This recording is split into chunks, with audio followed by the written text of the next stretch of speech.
இல்ல இதுல வந்து இவ்வளவு நேர்மையா பேசக்கூடியவர் அப்படின்னு நம்ம எடுத்துக்கலாம். ம். கள்ளக்குறிச்சிக்கு இப்படி கேள்வி கேட்கலையே. அவர் கேட்கல. ஏன் வேங்கவேலுக்கு கேட்கலையே. கேட்கல. மாவட்ட செயலாளர் ம். அவரு விஜய் இருக்கிற அந்த வாகனத்துல ஏற போன போது அவரை புடிச்சு தள்ளியிருக்காங்க.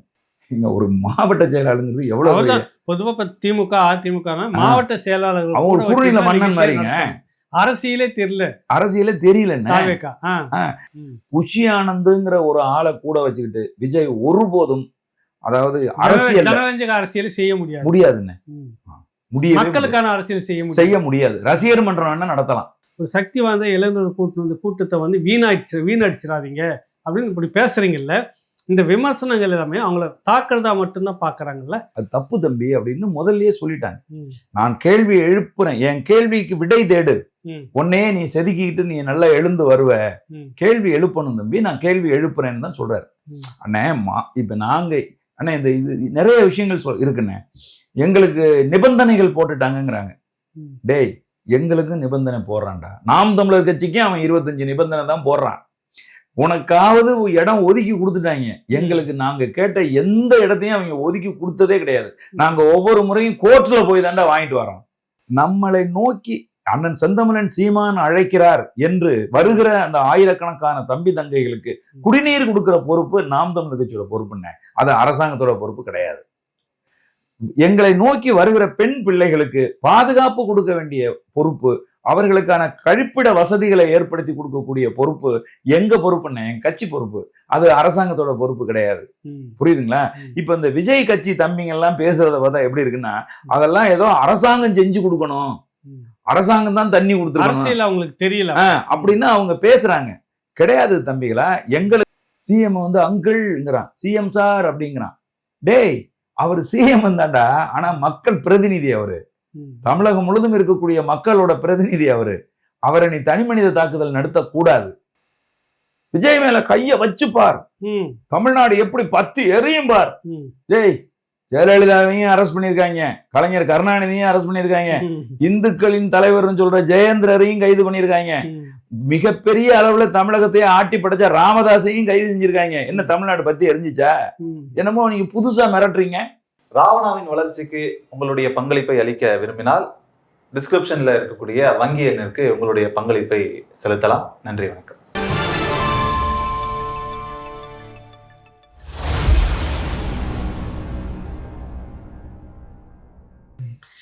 ராவணா பார்வையாளர்கள், தமிழ் உறவுகள் மற்றும் ராவணா நல விரும்பிகளுக்கு வணக்கம்.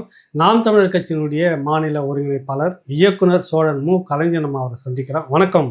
வணக்கம் அண்ணா. வணக்கம். இந்த பேட்டிக்கு முன்னாடி முக்கியமாக ஒன்று கேட்கணும். அறிஞர் குணா அவர்களுக்கான பாராட்டு நிகழ்ச்சி ராவணா முன்னெடுக்கிறது, அது எப்படி போயிட்டு இருக்குன்னு உங்ககிட்ட கேட்டு நான் தெரிஞ்சுக்கிறேன்.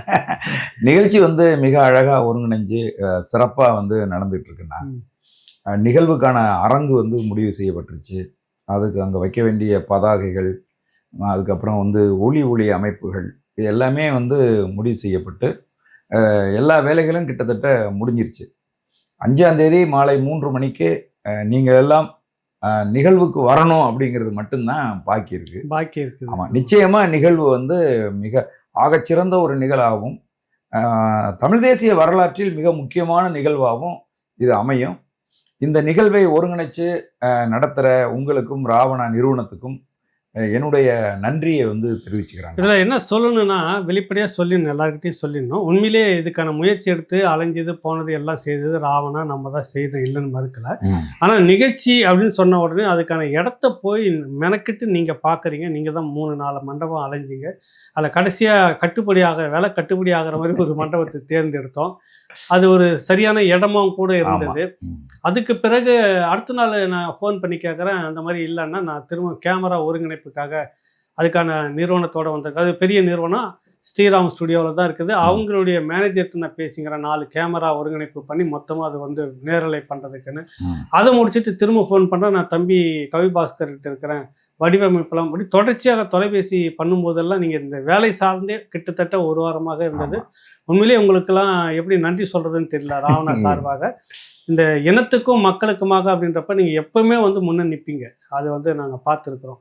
அதுவும் அறிஞர் குணா அவர்களுக்கு மதிப்புக்குரிய செந்தமிழன் சீமான் வந்து பங்கெடுத்துக்கிறாரு. மதிப்புக்குரிய ஐயா மணியரசன் அவர்கள் 2 பெரும் ஆளுமைகள் வந்து பாராட்டுற அந்த நிகழ்ச்சின்றது எந்த விதத்திலையும் வந்து ஒரு துளியும் சரிஞ்சிடக்கூடாதுன்னு ஆமா. அப்படின்னு நீங்கள் சொல்லி சொல்லி ஆமா. அலைஞ்சிட்டு இருக்கிற விடயம் வந்து உண்மையிலேயே எனக்கு ரொம்ப நெகிழ்ச்சியாக இருந்தது.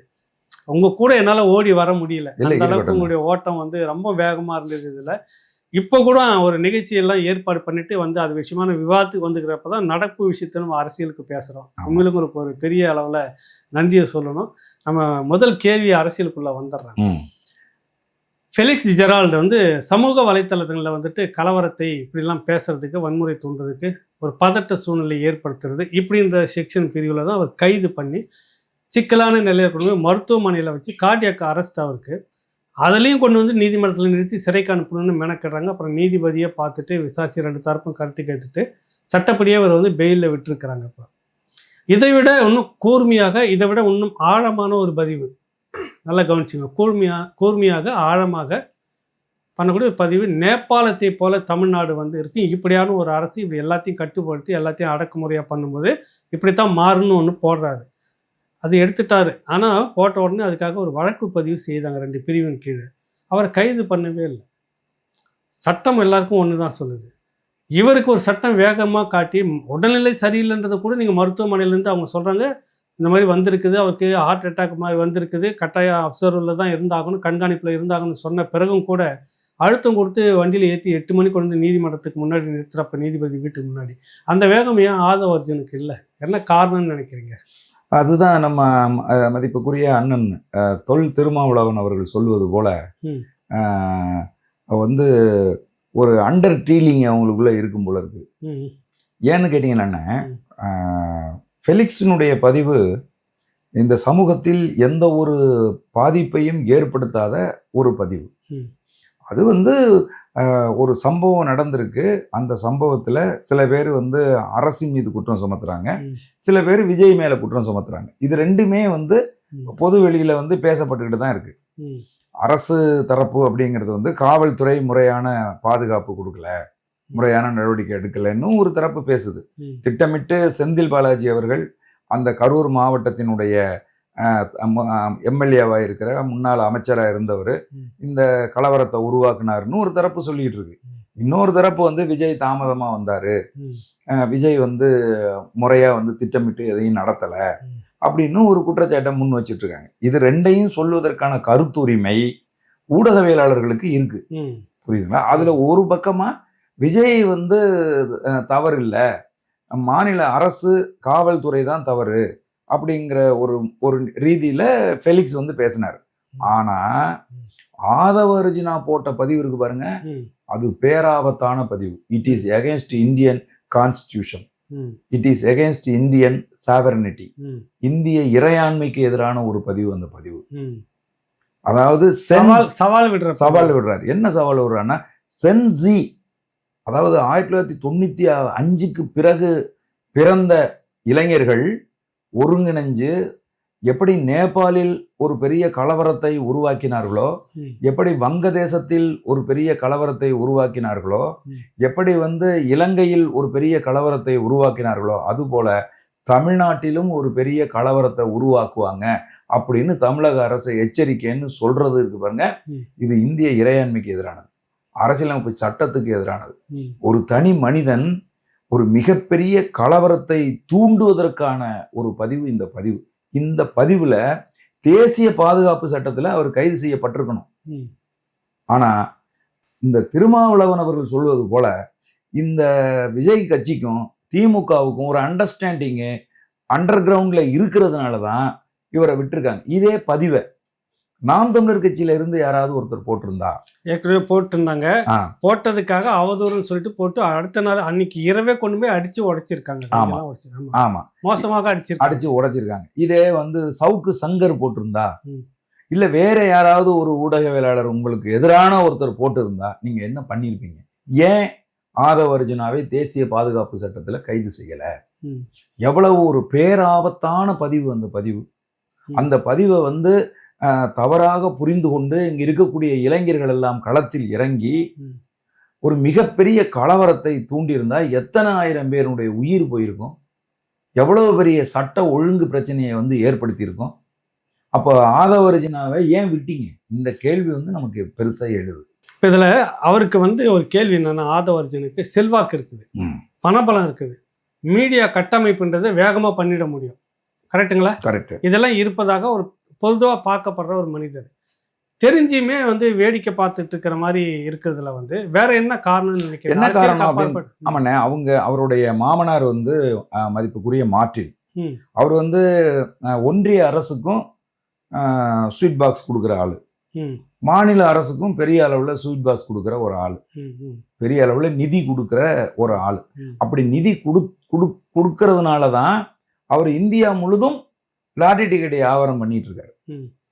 அப்போ மார்ட்டின் அவர்கள்ட்ட இருந்து பணம் வந்து தேர்தல் நிதியாக ஒரு பெரிய தொகையை வாங்கினதுனால அந்த தொகை கை மாறுவதற்கு ஆதவ அர்ஜுனா காரணமா நடுவுல இன்பிட்வீன் மேனா இருந்ததுனால திமுக யோசிக்குதோ என்னமோ அப்படிங்கிற கேள்வி இன்றைக்கு பொதுமக்கள் மத்தியில வந்து எழத்தான் செய்யுது. ஆமா, இந்தியா சட்டம் எல்லாருக்கும் ஒன்னா இருக்கு. ஆமாண்ணே, இந்த பதிவுக்கு மாநில அரசு உடனடியாக நடவடிக்கை எடுக்கல அப்படிங்கிறது ஒரு புறம் இருந்தாலும் இந்திய உளவுத்துறை என்ன செய்யுது? கிட்டத்தட்ட வந்து ஒரு மிகப்பெரிய கலவரத்தை இந்திய நிலப்பரப்பில் தூண்டுவது போன்ற ஒரு பதிவை ஒருத்தர் செஞ்சிருக்காரு அப்படின்னு சொன்னா உளவுத்துறை உடனடியாக இதுல தலையிட்டு அவரை வந்து கைது செஞ்சிருக்கணுமா? கட்டாயம். ஆனா செய்யல. சாமானியர்கள் போட்டிருந்தாங்கன்னா நேரம் அது நேஷனல் செக்யூரிட்டி பேர்ல உள்ள கொண்டு வந்துருக்கு. ஆனா அதுக்கு பதிலா என்ன செய்யறாங்கன்னா, பாரதிய ஜனதா கட்சியினுடைய தலைமை என்ன செய்யுது, ஏய் இங்க வாயா டெல்லிக்கு அப்படின்னு சொல்லி இப்ப டெல்லிக்கு கூப்பிட்டு இருக்காங்க. புரியுதுங்களா உங்களுக்கு? அப்போ டெல்லிக்கு அவர் போயிருக்கிறதுல இதுல ரொம்ப முக்கியமா நம்ம கவனிக்க வேண்டிய ஒரு விஷயம் இருக்குண்ணே. அது என்னன்னு கேட்டீங்கன்னா, ஆதவ அர்ஜுனாவை யாரு களத்தில் இறக்கியது? அரசியல் களத்துல குறிப்பா தமிழகம் வந்து பாரதிய ஜனதா கட்சியினுடைய ஒரு டார்கெட்டட் பாயிண்ட். ஒட்டுமொத்தமா இப்ப நடந்துகிட்டு இருக்கிறதெல்லாம் நீங்க பாத்தீங்கன்னா தெரியும். அப்போ தமிழகத்தை அவங்க டார்கெட் பண்றாங்க. ஏன்னா இந்தியாவில் இருக்கிற எந்த மாநிலத்தையும் உடைச்சிக்கிட்டு உள்ள போயிடலாம், ஆனா தமிழ்நாட்டில் மட்டும் போக முடியாது. ஏன்னா தமிழ்நாடு சுய சிந்தனை உள்ள ஒரு மாநிலம். ஆகவே அதுக்குள்ள நுழையிறது கஷ்டங்கிறதுனால விதவிதமா அதை டார்கெட் பண்றாங்க. அதுல ஒரு ஆளு தான் ஆதவ அர்ஜுனா. அவர் ஆக்சுவலா பிஜேபியினுடைய ஒரு ஆத்தன்டிக்கான ஒரு ஆளு. அவர் இங்க நியமிக்கப்பட்டிருக்கிறதுக்கு காரணமே விசிகா, நாம் தமிழர் கட்சி, விஜயோட கட்சி, இது எல்லாத்தையும் அதிமுக கூட்டணிக்கு அல்லது பாரதிய ஜனதா கட்சியை நோக்கி திசை திருப்பி இழுத்துக்கிட்டு போறதுக்கான ஒரு வேலை தான் அவர்கிட்ட கொடுக்கப்பட்டுச்சு. அதை அவர் வந்து விசிகாவில இருந்து ரொம்ப அழகா செஞ்சார். நீங்க நல்லா யோசிச்சு பாருங்க. கூட்டணியில இருக்கு விசிகா, திமுக கூட்டணியில இருக்கும்போது என்ன தைரியத்துல நீ திமுகவுக்கு எதிராக பேசுற? யோசிச்சு பாருங்க. ஆட்சியில் பங்கு, அதிகாரத்தில் பங்கு. ஒரு வேங்கவயல் பிரச்சனையில கூட விசிகா வந்து நாங்க கூட்டணி தர்மத்தின் அடிப்படையில தான் நாங்க போராட்டங்களை முன்னெடுக்கிறோம் அப்படின்னு சொல்லி கூட்டணி தர்மம் பேணிட்டு இருக்கும்போது நீ எடுத்த உடனே ஆட்சியில் பங்கு அதிகாரத்துலையும் பங்குங்கிறதுக்கு முன்னாடியே அவர் வந்து வாரிசு அரசியலை தமிழகத்தில் ஒழிச்சு கட்டுவோம்னு பேசுறாரு. இதெல்லாம் இந்த விசிகாவுக்கும் திமுகவுக்கும் நடுவுல ஒரு முரண்பாட்டை உருவாக்குற வேலையை அவர் செஞ்சதனுடைய அடிப்படை நோக்கம் என்னன்னா, விசிகாவை அதிமுகவுக்கு கூட்டிட்டு போறதுதான் அவருடைய அடிப்படை நோக்கம். இப்ப இது எப்படி தோல்வி அடைஞ்சிச்சு? அது கிட்டத்தட்ட வந்து அவர் வெற்றி அடைஞ்சிருப்பாரு. எப்படி தோல்வி அடைஞ்சுன்னா, சில மூர்க்கத்தனமான திமுக அடிமைகள் விசிகாவில் இருக்காங்க. அந்த அடிமைகள் விழித்து கொண்டார்கள். ஆகா, இவன் ஒரு வேற வேலையில செய்யறான் அப்படின்னு சொல்லி நம்ம விசுவாசமா இருக்கணுமே, இந்த இடத்துல நம்ம திமுகவுக்கு விசுவாசம் இல்லாம போயிடக்கூடாதுன்னு அவர்கள் விழித்து கொண்டு எழுந்து ஒரு பாரிய அழுத்தத்தை திருமாவளவன் அவர்களுக்கு ஏற்படுத்தி அவரை வந்து ஒரு தற்காலிகமா கட்சியை விட்டு நீக்கி வைக்கிற ஒரு சூழல் ஏற்பட்டுச்சு. இதுக்கு நடுவுல இந்த ஆதவ அர்ஜுனா பயங்கரமா தூண்டில் போடுறாரு. எதுக்கு? நாம் தமிழர் கட்சிக்கு தூண்டி போடுறாரு. இந்த பக்கம் விசிகாவை இழுத்துட்டு போகணும்னு பாக்குறாரு. இந்த சூழ்நிலையில விஜய் வந்து கட்சி ஆரம்பிச்சு வந்த உடனே இப்போ பாரதிய ஜனதா கட்சியினுடைய கட்டளையின் அடிப்படையில விஜய் கிட்ட போறாரு. விஜய் கிட்ட போன நாளில இருந்து அவருடைய செயல்பாடுகள் எப்படி இருக்கு அப்படின்னு கேட்டீங்கன்னா, விஜயை மெல்ல மெல்ல நகர்த்தி கொண்டுட்டு போய் பாரதிய ஜனதாவோடு சேர்க்கிறது தான் அவருடைய வேலையா இருக்கு. இப்ப நீங்க நிர்மல் குமார்னு ஒருத்தர் வந்திருக்காரு. அவர் முன்னாள் பாரதிய ஜனதா கட்சியினுடைய இது இல்லை இப்போ பொதுவாக பார்த்தீங்கன்னா திமுகவில் இருக்கிறவங்க அதிமுக போகிறாங்க, திமுகவில் இருக்கிறவங்க பாஜக போகிறாங்க, பாஜகவில் இருக்கிறவங்க திமுக போகிறாங்க. அதே பாஜகவில் இருக்கிறவங்க வந்து நான் புதிய கட்சி எது வந்திருக்குதோ அதிகாரம் நமக்கு எங்கே இல்லையோ அதிகாரம் கிடைக்கிற இடத்துல நமக்கு செல்வாக்கு கிடைக்கிற இடத்துல நமக்கு நகர்றது வழக்கமாக நடந்துகிட்டு இருக்குது. எல்லா கட்சியிலேருந்து எல்லா பறவைகளும் பறந்துக்கிட்டு தானே இருக்குது. இது வந்து எல்லா கட்சிக்கும் சரியா பொருந்தும்னே. ஆனா பாரதிய ஜனதா கட்சிக்கு மட்டும் பொருந்தது. பாரதிய ஜனதா கட்சி எப்பவுமே ஒரு 100 வருஷத்துக்கு திட்டம் போட்டு செயல்படுற கட்சி. புரியுதுங்களா உங்களுக்கு? அது மற்ற கட்சிகள் போல கிடையாது. RSS சங்க பரிவார இயக்கங்கள் இருக்கு பாருங்க, அது இன்னைக்கு ஒரு காரியம் செய்யுதுன்னா அது என்னைக்கு வெற்றி அடையும் தெரியுமா? இன்னிலிருந்து 10 வருஷம் கழிச்சு தான் வெற்றி அடையும். அப்படி வந்து ஒரு தொலைநோக்கு பார்வையோடு காய் நகர்த்துற கட்சி பாரதிய ஜனதா கட்சி, RSS சங்க பரிவார இயக்கங்கள். அந்த அடிப்படையில தான் இவங்க வந்து ரஜினிகாந்தை டார்கெட் பண்ணாங்க. ரஜினிகாந்த் ஏதோ ஒரு காரணத்தினால அவர் விலகிக்கிட்டாரு. அடுத்து யாரை டார்கெட் பண்ணியிருக்காங்கன்னா விஜயை டார்கெட் பண்ணியிருக்காங்க. நீங்க யோசிச்சு பாருங்கண்ணே, தமிழ்நாட்டில் எத்தனையோ சம்பவங்கள் நடந்திருக்கு. 68 பேருக்கு மேல சாராயத்தை குடிச்சு செத்து போயிருக்காங்க. விமான கண்காட்சின்னு சொல்லி ஒரு 5 பேர் இறந்து போயிருக்காங்க. எவ்வளவோ சம்பவங்கள் இங்க நடந்திருக்கு. இதுக்கெல்லாம் ஒரு உண்மை அறியும் குழு பாரதிய ஜனதா கட்சியின் அகில இந்திய தலைமை நியமிச்சிருக்கா? இல்லப்பா, அப்பெல்லாம் எலெக்ஷன் இல்ல, தூரமா இருந்தது எலெக்ஷன். இருந்தது. இப்ப எலெக்ஷன் கிட்ட இருக்கு. இல்ல சரி, தமிழ்நாட்டில் எத்தனையோ கொடூரங்கள் வந்து நடந்திருக்கு. அம்மையார் நிர்மலா சீதாராமன் அவர்கள் வந்திருக்காங்களா? யாரையாவது அப்படியே கட்டி பிடிச்சி நெஞ்சோடு அணைச்சு? அதுக்குதான் சொல்றேன் ஒரே வார்த்தையில தம்பி, இப்ப தேர்தல் நெருங்கிடுச்சு கிட்ட. ஆமாங்கண்ணா, களத்தை பயன்படுத்தணும். ஆமாங்கண்ணா, அதுக்காக நாங்க இப்ப வருவோம் எல்லாம் விசாரிப்போம், இந்த அரசியல். ஆமாண்ணா, இன்னைக்கு இளைஞர்களை வைத்து ஒரு பெரும் சக்தியா இருக்கிற விஜய 2 தரப்பு வந்து அணுகுது. ஒன்னு திமுக. திமுக வந்து என்ன செய்யுது அப்படின்னு கேட்டீங்கன்னா, விஜயை மௌனிக்க வைப்பது அல்லது விஜயை சுவாகா பண்ணுவது.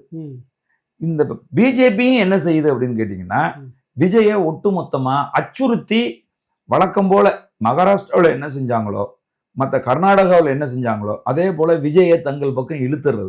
அதுக்காகத்தான் அவங்க என்ன செய்யறாங்கன்னா, சிபிஐ விசாரணை வேணும். இதை சொல்றது யாரு? அண்ணாமலை சொல்றாரு. அவங்க தூண்டி விட்டு இவங்க எங்களுக்கு ஒரு நபர் ஆணையத்தின் மேல நம்பிக்கை இல்லை, எங்களுக்கு சிபிஐ விசாரணை வேணும் அப்படின்னு யார் சொல்றா? விஜய் தரப்பும் வந்து சொல்லுது.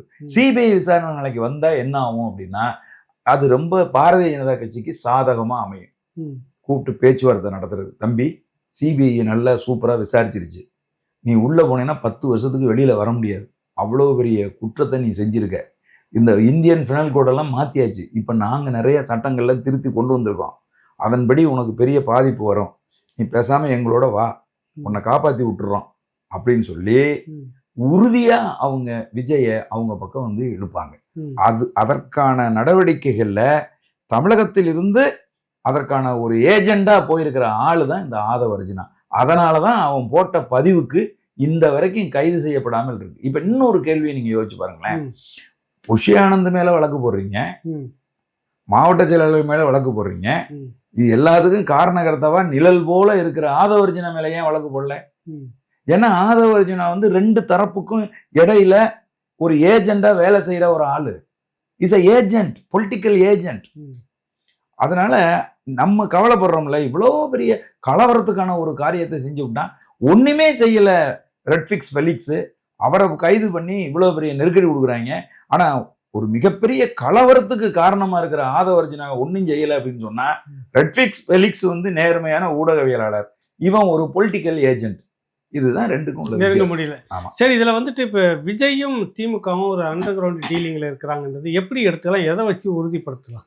அண்ணே, இது 2 விஷயமா வந்து இதை பார்க்கணும்ண்ணே. அண்ணன் தொல் திருமாவளவன் அவர்கள் இந்த ஸ்டேட்மெண்ட்டை வந்து சொல்றாங்க. என்ன சொல்றாங்கன்னா, திமுக கூட்டணியில் இருந்துகிட்டே அவங்க வந்து சொல்றாங்க, விஜயை ஏன் நீங்கள் கைது செய்யவில்லை? யாரை கேட்குறாங்க? மாநில அரசை கேட்குறாங்க, மாநில காவல்துறையை கேட்குறாங்க. காவல்துறை யார் கையில் இருக்கு? முதலமைச்சர் கையில் இருக்கு. அப்போ முதலமைச்சரை பார்த்து கேள்வி கேட்குறாங்க. விஜயை பார்த்து காவல்துறைக்கு பயமா அப்படின்னு கேட்குறாங்க. இதை யாரை பார்த்து கேட்குறாங்க? முதலமைச்சரை பார்த்து கேட்குறாங்க. ரைட். இது வந்து தன்னிச்சையா அவர் கேட்டுட்டாருன்னு நீங்க நினைக்கிறீங்களா? விஜயை மிரட்டுவதற்காக, விஜயை கைது செய்யறதுக்கான வாய்ப்பு இருக்கு, எங்களுக்கு அழுத்தம் கொடுக்கப்படுது, எங்கள் கூட்டணி கட்சியிலிருந்தே அழுத்தம் கொடுக்கப்படுது அப்படிங்கிற ஒரு இதை ஏற்படுத்துறதுக்காக திமுகவினுடைய தலைமை கூப்பிட்டு ஓதி நீங்க பேசு அப்படின்னு சொன்னதுனாலதான் எங்க அண்ணன் வந்து இதை வந்து பேசுறாரு. இல்லைன்னா அவரா பேசுற ஆளு? யோசிங்க. இல்ல இதுல வந்து இவ்வளவு நேர்மையா பேசக்கூடியவர் அப்படின்னு நம்ம எடுத்துக்கலாம். கள்ளக்குறிச்சிக்கு இப்படி கேள்வி கேட்கலையே, அவர் கேட்கல. ஏன் வேங்க வயலுக்கு கேட்கல? புரியுதா உங்களுக்கு? இதே கேள்வியை வேங்க வயலுக்கு இதே மாநில அரசை பார்த்து, ஏங்க தண்ணிய வந்து மலங்கலந்த தண்ணிய ஒரு வாரமா குடிச்சுக்கிட்டு இருந்தவனாங்க மலத்தை கலந்துருப்பான் அப்படின்னு ஒரு வார்த்தையை நீங்க கேட்கவே இல்லையே. கள்ளக்குறிச்சியில இறந்து போனவங்க பாரதிய ஜனதா கட்சியின் இந்துத்துவ கொள்கைக்கும் அங்கேயே கூட நீதி கிடைச்சுதான் உங்ககிட்ட இல்லையே அப்படின்ற கேள்வி அன்னைக்கு அவரால் கேட்க முடியல. ஆனா இன்னைக்கு வந்து விஜயை நோக்கி இந்த கேள்வியை முன்வைக்கிறாரு. அது மாநில அரசுக்கு எதிராக இருக்கு அந்த கேள்வி. ஏன் விஜயை உங்களால் கைது செய்ய முடியவில்லை? ஏன் காவல்துறை பயப்படுதா அப்படின்னு இன்னைக்கு வந்து கேட்கிறாரு அப்படின்னு சொன்னா, இதுக்கு பின்னாடி வந்து திமுக இருக்கு. திமுகவினுடைய செட்டப். ஆமா, செட்டப். ரெண்டு காரணங்களுக்காக அந்த செட்டப் இருக்கு. ஒண்ணு, விஜய அச்சுறுத்துறதுக்கு இந்த செட்டப் இருக்கு. பாரு, கைது செய்ய சொல்லி திருமாவளவன் போன்றவர்களை எங்களுக்கு நெருக்கடி கொடுக்குறாங்க. மத்தவங்க கூட்டணியில் இருக்கிற உதிரிகள் எல்லாமே பேச ஆரம்பிச்சாங்க, போஸ்டர் ஒட்டுறாங்க. ஆகவே நாங்கள் இனியும் நாங்கள் பொறுக்க முடியாது, உன்னை கைது செய்வோம் அப்படிங்கிறது ஒண்ணு ஒரு பக்கம். இன்னொரு பக்கம், இந்த நெருக்கடிகள்லாம் இருக்கு, நீ இப்ப என்ன சொல்ற, எங்களோட வந்துடுறியா இல்ல என்ன சொல்ல போற அப்படிங்கிறதுக்கான ஒரு நெருக்கடியவும் பொலிட்டிக்கல் ஒரு நெருக்கடி. அதாவது இந்த ஆப்பசச்ச குரங்குன்னுவாங்கல்ல, அந்த மாதிரி இப்ப விஜயோட நிலைமை ஆயிப்போச்சு. புரியுதா நான் சொல்றது? சரி, இப்ப விஜய் திமுக ஒரு அண்டர் கிரவுண்ட் டீலிங்ல இருக்கிறாங்க. விஜய் கூட பாஜக தொடர்பு, பாஜக தான் இயக்குகிறதுன்றது சொல்றாங்க. புரியுதில்ல உங்களுக்கு? சொல்றாங்க. அப்ப விஜய் பாஜக, விஜய், திமுக மூணு ஒரு நட்பு வட்டத்துல இருக்குதுன்னு எடுத்துக்கலாமா? உறுதியா வந்து இவங்க எப்ப தொடர்ந்து நீங்க பாரதிய ஜனதா கட்சியும் இல்ல இவங்க தான் சொல்றாங்க, கூட்டணி கட்சி இருக்கக்கூடிய நான் சொல்றேன், விஜய் இயக்குவது பாஜகன்றாரு. பாஜக கண்ட்ரோல்ல அவர் இருக்கிறதா சொல்ல வர்றாரு. ஆனா திமுக வந்து அவரை கண்டு காணாம அவர் அண்டர் கிரவுண்ட் டீலிங்ல இருக்குது அப்படின்னு சொல்றாரு. கைதும் பண்ணல. இப்போ ஒப்பிட்டு பாக்குற 3 பேரும் ஒன்னா தான் இருக்கிறாங்கன்னு எடுத்துக்கலாமா? ரெண்டு விஷயம் தானே. தொடக்கத்திலிருந்தே பாரதிய ஜனதா கட்சிக்கும் திமுகவுக்கும் ஒரு அண்டர்ஸ்டாண்டிங் இருந்துகிட்டே இருக்கு. திமுக தமிழ்நாட்டில் பாரதிய ஜனதா கட்சி இல்லாம ஏதேனும் ஒரு நிகழ்வு, அரசு நிகழ்வு நடத்தியிருக்கா? நடத்தினதே இல்லை. காசு வெளியிடுறதுன்னா, காயின் வெளியிடுறதுன்னா அவங்கள கூப்பிடுறாங்க, செலவைக்கிறதுனா அவங்க விடயத்துக்கு கூப்பிட்டுக்குவாங்க. மக்களுடைய பிரச்சனைக்கு எதிராக இருப்பாங்க. இல்ல அது நடிப்பாங்க. அதுக்கு ஒரு நாடகம், மக்கள் பிரச்சனையில ஒரு நாடகம் ஆடுற மாதிரி ஆடுவாங்க. ரெண்டு விஷயம் தானே. ஒண்ணு, அரசியலா விஜய் பாரதிய ஜனதா கட்சியோடு போக போறாரு, பாரதிய ஜனதா கட்சியை ஆதரிக்கிறதுங்கிற நிலையை விஜய் எடுக்கிறாரு அப்படின்னு சொன்னா, திருமாவளவன் அவர்கள் கேட்ட கேள்விக்கு பதில் திமுக இருந்து வந்துடும். விஜய் கைது செய்யப்பட்டுருவார். நடந்துச்சுன்னா இல்லன்னா திமுகவும் பாஜக தொடர்புல இருக்கு. நம்ம ரெண்டு பேரும் அந்த அப்பத்தை ஆளுக்கு பாதியா பிச்சுக்குவோம், நம்ம கண்ட்ரோல்ல அவனை வச்சுக்குவோம். உங்களையும் திட்டுறான், என்னையும் திட்டுறான், ஒண்ணும் தெரியாத பையன், அவனை இனிமே நம்ம கட்டுப்படுத்தி நம்ம கட்டுப்பாட்டுக்குள்ள வச்சுக்குவோம் அப்படிங்கிற முடிவுக்கு அவங்க வருவாங்க. ஆனா ஒண்ணு என்ன அப்படின்னு கேட்டீங்கன்னா, விஜய் வந்து ஆர்வ கோளாறுல கத்துக்குட்டித்தனமா கூட வந்து யாரையும் அரசியல் அனுபவம் இல்லாதவர்கள் யாரையுமே வச்சுக்கிறாததுனால இன்னைக்கு வந்து பெரும் சிக்கல்ல மாட்டிக்கிட்டாரு. இன்னும் சொல்ல போனீங்கன்னா, பொதுமக்கள் மத்தியில எப்படி பேசணும்னு கூட அவருக்கு வந்து தெரியல. இன்னைக்கு நாம் தமிழர் கட்சியினுடைய தலைமை ஒருங்கிணைப்பாளர் செந்தமிழன் சீமான் அவர்கள் பத்திரிகையாளர் சந்திப்புல சொல்றாங்க, விஜய் எப்படி பேசியிருக்கணும் அப்படிங்கிறத அவர் பேசி காட்டுறாரு. அது அவ்வளவு நியாயமா இருக்கு அந்த பேச்சு. மக்கள்கிட்ட தானேப்பா நீ வந்து வருத்தம் தெரிவிச்சிருக்கணும். நீ போனதுனால தானே அங்க இவ்வளவு பெரிய, இது வரைக்கும் மன்னிப்பே கேட்கல, இது வரைக்கும். ஆமா, தெரிஞ்சோ தெரியாமலோ நான் வந்ததால் தான் அந்த நிகழ்வு நடந்தது. நான் வரலன்னா அந்த இடத்துல இந்த மாதிரி ஒண்ணு நடக்க போறது இல்லை. அப்ப நான் தான் அதுக்கு பொறுப்பு. உங்க வீட்டு பிள்ளைனா நான் உங்களுக்கு நல்லது செய்யணுங்கிறதுக்காக வர்றேன். ஆனா என் மீது கொண்ட பேரன்பால, அங்க குவிஞ்ச என்னுடைய உறவுகளால இந்த மாதிரி அசம்பாவிதங்கள் நடந்து போச்சு. தயவு செய்து என்னை மன்னிச்சுக்குங்க. நான் உங்களை தேடி உறுதியா வருவேன். நான் அரசுகிட்ட அனுமதி கேட்டிருக்கேன். அரசு அனுமதிக்கிற போது உங்க வீடு தேடி நான் வந்து நிற்பேன். குறைஞ்சபட்சம் அதை பேசியிருக்கணும். அப்படின்னு பேசியிருக்கணுமா இல்லையா? ஏன்னா அவர் அங்க சிஎம்க்கு சவால் விடுறதா தான் அதை காட்டிக்கிட்டாரு. அதாவது இவர் என்னமோ ஒரு பெரிய கதாநாயகன் மாதிரியும் ம். தமிழ்நாடு அரசு வந்து வில்லன் மாதிரியும், ஒரு கதாநாயகன் வில்லனை நோக்கி சவால் விடுறது மாதிரியும் ம். அந்த தொனி வந்து அப்படிதான் இருக்கு. ம். அது ரொம்ப தப்பு. ம். மாநில அரசு நடவடிக்கை எடுக்கத்தான் செய்யும். இன்னும் சொல்ல போனீங்கன்னா இந்த நடவடிக்கை மிக குறைவான நடவடிக்கை. உங்களை உடனே கைது செஞ்சிருக்கணும். 24 மணி நேரத்துக்குள்ள நீங்கள் சிறைப்படுத்தப்பட்டிருக்கணும். உங்க கட்சியில இருக்கிறவங்க இன்னும் நிறைய பேர் வந்து பொறுப்பாளர்கள்லாம் கைது செய்யப்பட்டிருக்கணும். இன்னைக்கு ஒரு விஷயம் சொன்னா நீங்க அதிர்ச்சி அடைஞ்சிருவீங்கன்னு. இவர்களுடைய லட்சணம் எந்த அளவுக்கு இருக்கு, இந்த விஜய் கட்சி நடத்துகிற லட்சணம் எந்த அளவுக்கு இருக்குங்கிறத நான் உங்களுக்கு சொல்றேன். அந்த மாவட்ட செயலாளர் கைது செய்யப்பட்டு சிறைப்படுத்தப்பட்டிருக்காரு. இந்த நிமிடம் வரைக்கும் விஜய் கட்சியிலிருந்து ஒருத்தர் போன் பண்ணி அவருடைய மனைவி கிட்ட பேசவே இல்லைங்க. இந்த நிமிஷம் வரைக்கும் ஒரு ஆறுதல் கூட யாரும் சொல்லல. இந்த கட்சியின் தலைவர் போன் பண்ணி பேசியிருக்கணுமா இல்லையா? அம்மா நீ கவலைப்படாதம்மா, நான் இருக்கிறேன், நான் இப்போ நெருக்கடியில் இல்ல பேசலன்றது நீங்க உறுதிப்படுத்திக்கிறீங்களா? உறுதிப்படுத்திட்டு தான் சொல்றேன்.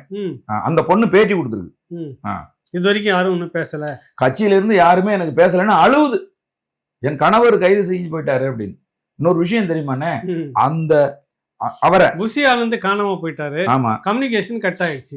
புஷி ஆனந்த் வந்து அவர் இருந்தாதான் விஜய்க்கு தெரியும். விஜய் அவர்கிட்ட போய் பேசக்கூடியவர் அவர் தான். ஆமாங்கண்ணா, ஆதவ அர்ஜுன் தான். இவங்க எல்லாமே வேற வேலைக்கு போயிட்டாங்க. இல்ல இப்ப அந்த பையனே தகவல் யார் சொல்றது? அந்த பையனையே என்ன செஞ்சிருக்காங்க அப்படின்னு கேட்டீங்கன்னா, என் கணவர் தான் கரூர் மாவட்ட செயலாளர். அவரு விஜய் இருக்கிற அந்த வாகனத்துல ஏற போன போது அவரை புடிச்சு தள்ளியிருக்காங்க. ஒரு மாவட்ட செயலாளர் எவ்வளவு பொதுவா திமுக அதிமுக மாவட்ட செயலாளர் அவங்க கூடுதல மன்னன் மாதிரிங்க. அரசியலே தெரியல. இப்ப வந்து புஷி ஆனந்த் போய் எல்லாரும் சொல்லிக்கிறாங்க, ஊடகத்துல எல்லாம் சொல்றாங்க அண்ணாமலையினுடைய கட்டுப்பாட்டுல இருக்காரு அப்படின்னு. அண்ணாமலை பாதுகாப்பு கொடுத்து அவரை வச்சிருக்காரு. அவருக்கு வந்து முன்பிணை கேட்டு நீதிமன்றத்துக்கு போயிருக்காங்க அப்படின்னு. ஐயா, குறைஞ்சபட்சம் அந்த கட்சியில் இருக்கக்கூடிய யாராவது ஒருத்தர் போய் அந்த பெண்ணுக்கு ஒரு ஆறுதலை சொல்லி, அக்கா நாங்க இருக்கிறோம், நாங்க பாத்துக்கிறோம், நீங்க அண்ணன் கவலைப்படாதீங்க, இன்னும் ஒரு 10 நாள்ல அவர் நாங்க பெயில் எடுத்துருவோம் அப்படின்னு ஏதாவது ஒண்ணு பேசணும். சொல்லி யாரும் ஒருத்தர் கூட தொடர்பு கொள்ளல. மாவட்ட செயலாளருக்கு என்ன தகுதி, மாவட்ட செயலாளருக்கு என்ன பங்களிப்பு, அவருக்கு இருக்கக்கூடிய உரிமைகள் என்ன, எதுவுமே கிடையாது. விஜய்க்கு அந்த மாவட்ட செயலாளர் யாருன்னே தெரியாது. அதுதான் இப்ப நாங்க கூட வெளியில என்ன பேசிட்டு இருக்கோம்னா, அண்ணன் செந்தமிழன் சீமான் இருக்காருன்னா 2010 கட்சி ஆரம்பிச்சு ஒரு 5 வருஷம் அவரு எலெக்ஷனுக்கெல்லாம் வரலங்க. மாநிலம் முழுதும் பயணம் பண்ணி கட்டமைப்பு தான் செஞ்சாரு. இப்ப கூட இந்த கட்சி தொடங்கின முதல் 2 வருஷத்துக்குள்ளே 1.5 வருஷம் ஜெயிலு. ஆமா, புரியுதுல உங்களுக்கு? ஆமா, விட்டு ஜெயிலு. அப்புறம் மக்களை நோக்கி ஒரு 5 வருஷம். ஆமா, அதுக்கு பிறகு நிறைய வழக்குகள், நீதிமன்றம் ஏறது இறங்குது. இப்படியான அனுபவங்களோட தான் கட்டமைக்கிறாரு. ஆமா, கட்டமைச்சு வந்திருக்காரு. இன்னைக்கு வந்து பாத்தீங்கன்னா ஒரு மாவட்ட பொறுப்பாளர்களா இருக்கிற அவ்வளவு பேரையும் நேரடியா தெரியும் அவருக்கு. புரியுதுங்களா? இன்னைக்கு ஒவ்வொரு மாவட்டத்துக்கு அண்ணன் போறாங்க. அந்த மாவட்டத்துல போய் ஒரு நேர்காணல் நிகழ்ச்சி வைக்கும் போது இப்ப உங்ககிட்டயும் பேசுவாரு, மாவட்ட பொறுப்பாளர்கிட்ட பேசுவாரு, வெளியில இருந்து தகவல் கேட்டுவாரு. 4 முனையில தகவல் அங்க எப்படி நடக்குது, சரியா நடக்குதா, அதுக்கு மேல நேரடி விசிட்டா அவரே வருவார். குறைஞ்சபட்சம் அந்த ஒவ்வொரு மாவட்டத்துக்கு செல்லுகிற போதும் தன்னோடு ஒரு நேர்காணல் கொடுக்குறாருன்னா தன்னோட நிக்கிற தம்பிகள் அந்த மாவட்ட பொறுப்பாளர்கள் தான் கூட நிப்பாங்க. புரியுதுங்க உங்களுக்கு? அப்ப இந்த மாவட்ட பொறுப்பாளர்களுக்கு என்ன மரியாதை இருக்குங்கிறேன். உன்னை தொடர்பு கொள்ள முடியாது, உன்னோட பேச முடியாது, எதுவா இருந்தாலும் புஷி ஆனந்த் தான் எல்லாத்தையுமே வந்து பண்ணுவாருன்னா, நான் ஒண்ணு சொல்றேன்னே, எல்லா ஊடகங்களையும் சொல்றேன், நான் ராவணாவிலையும் இன்னைக்கு நான் சொல்றேன், புஷி ஆனந்துங்கிற ஒரு ஆளை கூட வச்சுக்கிட்டு விஜய் ஒருபோதும், அதாவது அரசியல் செய்ய முடியாதுன்னு, மக்களுக்கான அரசியல் செய்ய முடியாது. ரசிகர் மன்றம் என்ன நடத்தலாம், அவர் மக்கள் அரசியல் செய்ய முடியாது. என்ன காரணம் அப்படின்னு கேட்டீங்கன்னா, எனக்கு தெரிஞ்சிட்டு ஒரு 2 பேர் தமிழக அரசியலில் மிகப்பெரிய பங்காற்றிய 2 பேர், கலைஞர் கருணாநிதி அவர்களோடு பயணிச்ச, வைகோவோடு பயணிச்ச ஆட்கள்லாம் விஜய் கூட பயணிக்கிறதுக்கு விஜய் பேச்சுவார்த்தை நடத்தி போய் அவர்களெல்லாம் விரட்டி விட்டது யாருன்னா புஷி ஆனந்த் தான். அப்புறம் எப்படி தம்பி விஜய் வந்து அரசியல் செய்ய முடியும்? தம்பி விஜய், நீங்க புத்திசாலியா இருக்க வேண்டியதில்லை விஜய், ஆனா உங்களோடு பயணிப்பவர்கள் புத்திசாலியா இருக்கணும். எம்ஜிஆர் மாதிரி வரணுங்கிறீங்க. எம்ஜிஆர் மாதிரி ஒரு எஸ்டி சோமசுந்தரம், பண்ருட்டி ராமச்சந்திரன், ஐயா காளிமுத்து, ஐயா அறந்தாங்கி திருநாவுக்கரசு, எவ்வளவு பெரிய ரா. ஆளுமைகள் நெடுஞ்செழியன் போன்றவர்கள் யாராவது ஒருத்தரை சொல்லுங்களேன் பாப்போம் உங்க ஆளுங்களை. இனிமையாவது தெரிஞ்சுக்குங்க உங்க கூட பயணிக்கிறதுக்கு. என்ன இல்ல, எம்ஜிஆர் இப்ப இந்த மாதிரியான விமர்சனங்கள் வைக்கும்போது குறிப்பா தமிழ் தேசிய தளத்துல நாம் தமிழர் கட்சி தம்பிங்க விஜயை மட்டுமே அட்டாக் பண்றாங்க, திமுக அட்டாக் பண்றது இல்ல அப்படின்ற ஒரு விமர்சனம் வருது. நீங்க இப்ப சொல்லக்கூடிய ஒரு பொதுவான விமர்சனம். ஆமா அவர் வந்து பொதுவா அந்த இடத்துல வருத்தம் தெரிவிச்சிருக்கணும். குறைஞ்சபட்சம் ஒரு அடுத்த நாளாவது அழுது ஒரு வீடியோ போட்டிருக்கணும், ஒரு மனசை உறுத்தி இருக்கணும்.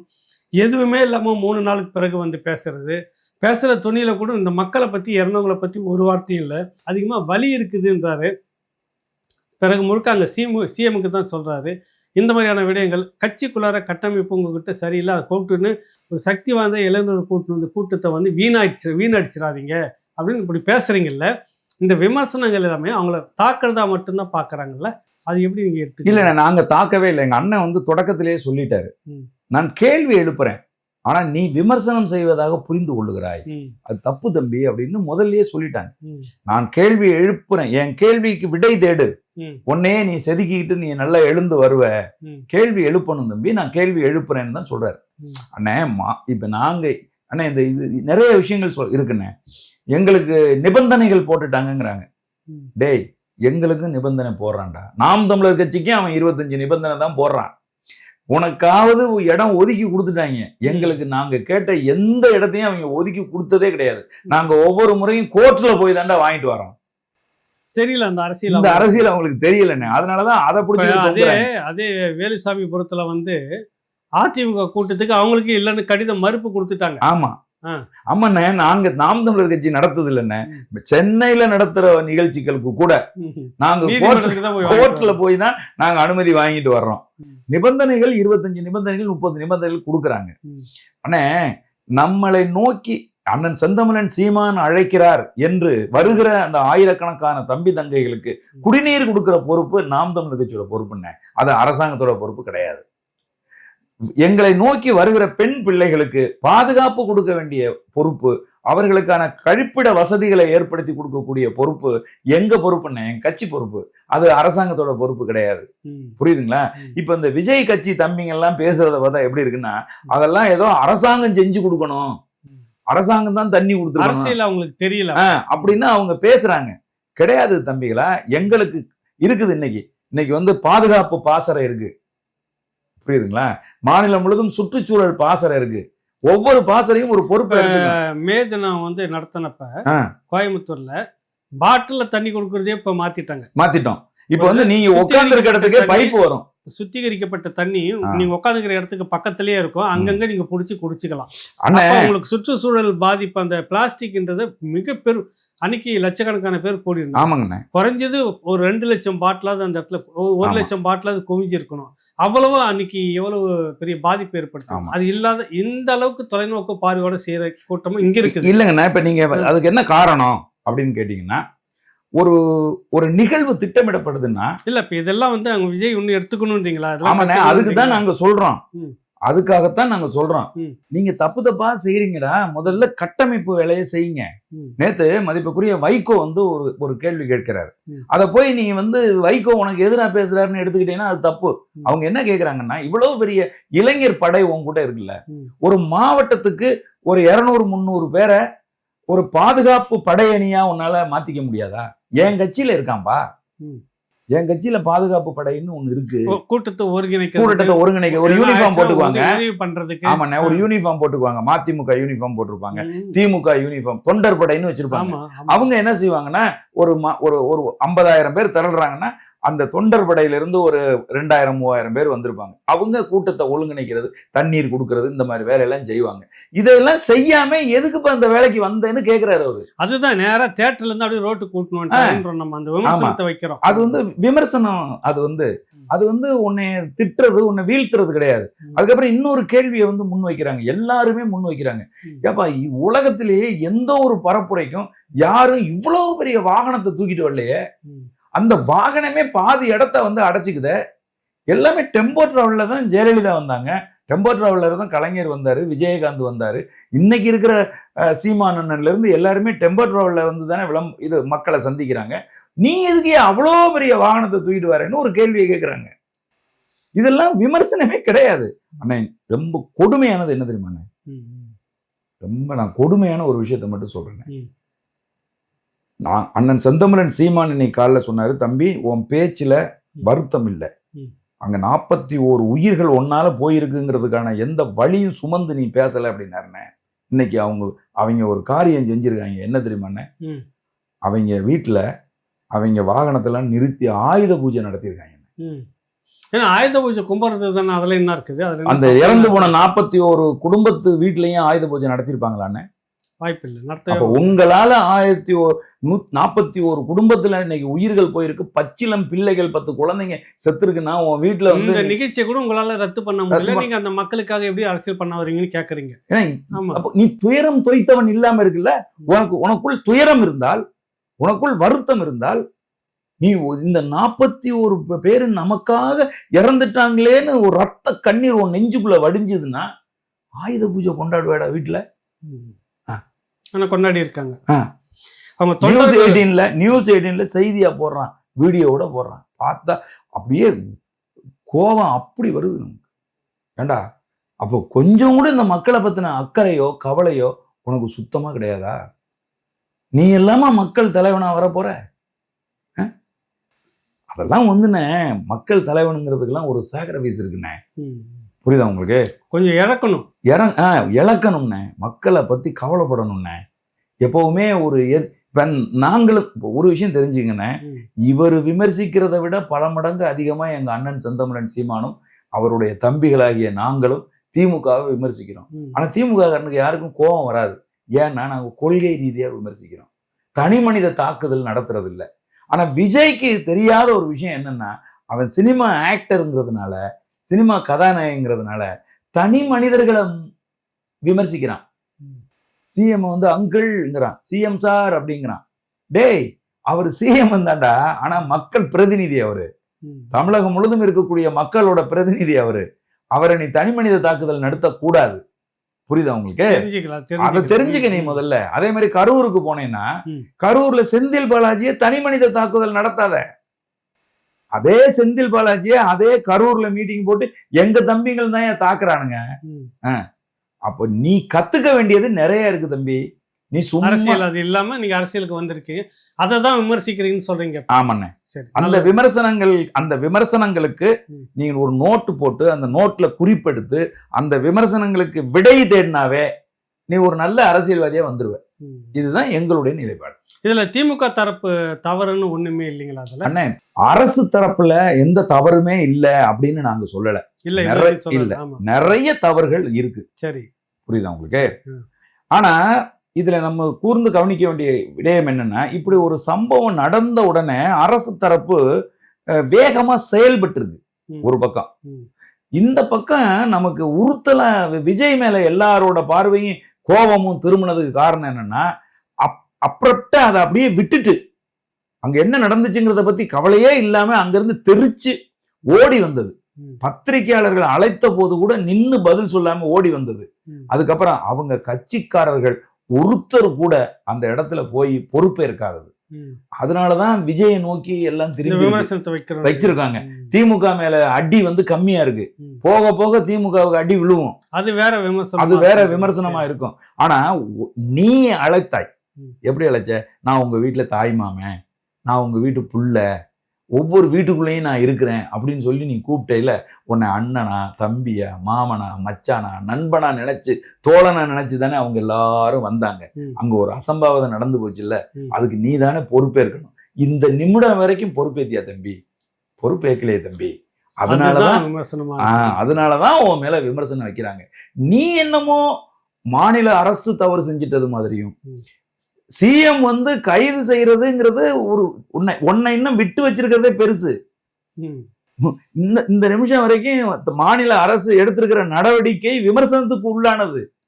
நாளைக்கு கடுமையா நாங்க விமர்சிக்க போறோம். என்னடா நடவடிக்கை எடுத்திருக்கீங்க நீங்க அப்படின்னு சொல்லி. அப்படி இருக்கும்போது நீ என்னமோ ஒரு ஆளை உட்காந்து இன்னும் சில பேர் வந்து இருக்காங்க, விஜய் மேல கைய வச்சு பார், தமிழ்நாடு எப்படி பத்தி எரியும் பார். ஜெய் ஜெயலலிதாவையும் அரெஸ்ட் பண்ணிருக்காங்க, கலைஞர் கருணாநிதியும் அரெஸ்ட் பண்ணிருக்காங்க, இந்துக்களின் தலைவர்னு சொல்ற ஜெயேந்திரரையும் கைது பண்ணிருக்காங்க, மிகப்பெரிய அளவுல தமிழகத்தையே ஆட்டி படைச்ச ராமதாஸையும் கைது செஞ்சிருக்காங்க. என்ன தமிழ்நாடு பத்தி எரிஞ்சிச்சா? என்னமோ நீங்க புதுசா மிரட்டுறீங்க. இந்த மிரட்டெல்லாம் வரலாறு தெரியல, வரலாறு தெரியாம இந்த மிரட்டுறதெல்லாம் நிறுத்திவிட்டு அரசியல் கத்துக்கிட்டு அரசியலுக்கு வாங்க, இல்லைன்னா அரசியல் களத்துல இருந்து விலகிருங்க. இதுதான் எங்களுடைய கருத்து. நல்லது. நம்ம தொடர்ந்து பேசுவோம், சந்திப்போம் தம்பி. நன்றி, வணக்கம். மிக்க மகிழ்ச்சி. நன்றி, வணக்கம் அண்ணா. வணக்கம். நிகழ்ச்சியை பார்த்து கொண்டிருக்கிற நீங்கள் எல்லோருமே 5ஆம் தேதி மதியம் 2 மணிக்கு மேலே போரூரில் அந்த சந்திப்பு பக்கத்தில் இருக்கக்கூடிய ஈஸ்வரி திருமண மண்டபத்தில் ஐயா அறிஞர் குணா அவர்களுக்கு பாராட்டு நிகழ்ச்சி. செந்தமிழன் சீமான் அவர்களும் மதிப்புக்குரிய செந்தமிழன் சீமான் அவர்களும் மதிப்புக்குரிய ஐயா பே மணியரசன் அவர்களும் கலந்துக்கிறாங்க. இதையே ஒரு பொது அழைப்பாக எடுத்துக்கொண்டு தமிழ் தேசிய தளத்தில் இருக்கிற நீங்கள் தான் அதை எல்லாருக்கும் பரப்பணும், இதை கொண்டுட்டு வரணும். பார்க்குறவங்க மற்றவர்களுக்கு செய்தியை கடத்துங்க. எல்லோரும் அன்று சந்திப்போம். நன்றி, வணக்கம்.